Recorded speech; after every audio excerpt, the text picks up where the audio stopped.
అమ్మ మేషరాశి వారికి ఎలా ఉంది ఈరోజు? మేషరాశి వారికి ఆర్థిక సంబంధమైన విషయాలు చాలా వరకు అనుకూలంగా ఉంటాయి. ఎదురు చూసిన విషయాల్లో విజయ అవకాశాలు అనేవి అధికంగా ఉంటాయి.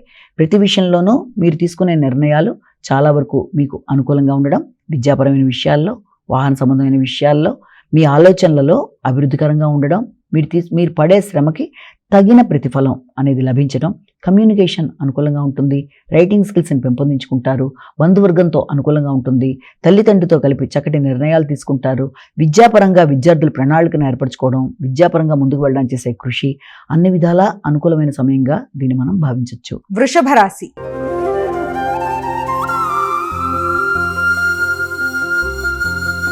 అమ్మ వృషభ రాశి వారికి ఎలా ఉంది ఈరోజు? ముఖ్యంగా వృషభ రాశి వారికి వృత్తిపరమైన విషయాల్లో అధిక శ్రద్ధ, బాధ్యతలు, వృత్తికి సంబంధించిన విషయాల్లో నూతన ఆలోచనలు, గౌరవం పెంపొందించుకునే దిశగా ఆలోచనలు చేసుకోవడం మొదలైన వాటికి అవకాశం ఉన్న సమయంగా చేయొచ్చు.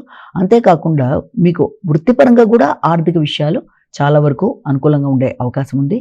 వ్యక్తుల యొక్క సహకారం ఆశించిన స్థాయిలో ఉండడం, వృత్తిలో అభివృద్ధి, నూతన ప్రదేశాల్లో అవకాశం, మిత్రులతో కలిపి మీకు నూతన ప్రదేశాల్లో వృత్తి వరకు చేసే ప్రయత్నాల్లో వారి సహకారంతో మీరు ముందుకు వెళ్ళడానికి చేసే ప్రయత్నాలు అనుకూలంగా ఉండడం, కమ్యూనికేషన్ అనుకూలంగా ఉండడం, వృత్తి చేసే ప్రదేశాల్లో కూడా మంచి వాతావరణం నెలకొల్పుకునే పరిస్థితులు లాంటివి రావడం, విదేశాలకు కూడా వృత్తిపరంగా మీరు ప్రయత్నాలు చేసే అవకాశాలు లాంటివి ఉండడం మొదలైన వాటికి అనుకూలమైన సమయంగా భావించవచ్చు. మిథున రాశి.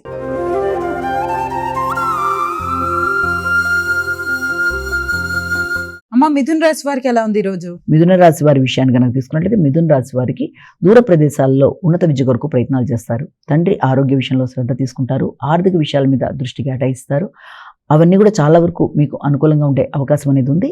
అలాగే ఉన్నత విద్య కొరకు ప్రయత్నం చేసే వారికి ఉన్నత విద్యకు సంబంధించి కొత్త ప్రదేశాల్లో అవకాశాలు లాంటివి, దాంతోపాటుగా మీకు వ్యక్తుల యొక్క సహకారాన్ని కోరుకునేటప్పుడు కానీ, లేకపోతే మీరు అభివృద్ధి కొరకు తీసుకునే నిర్ణయాల్లో కానీ, మీ యొక్క విద్యాపరంగా, అలాగే సంఘంలో మీ సామాజిక సేవ, కొత్త వ్యక్తులతో మీ పరిచయాలు మొదలైన విషయాల్లో మీ గౌరవం అనేది చేసే విధంగా ఉంటుంది.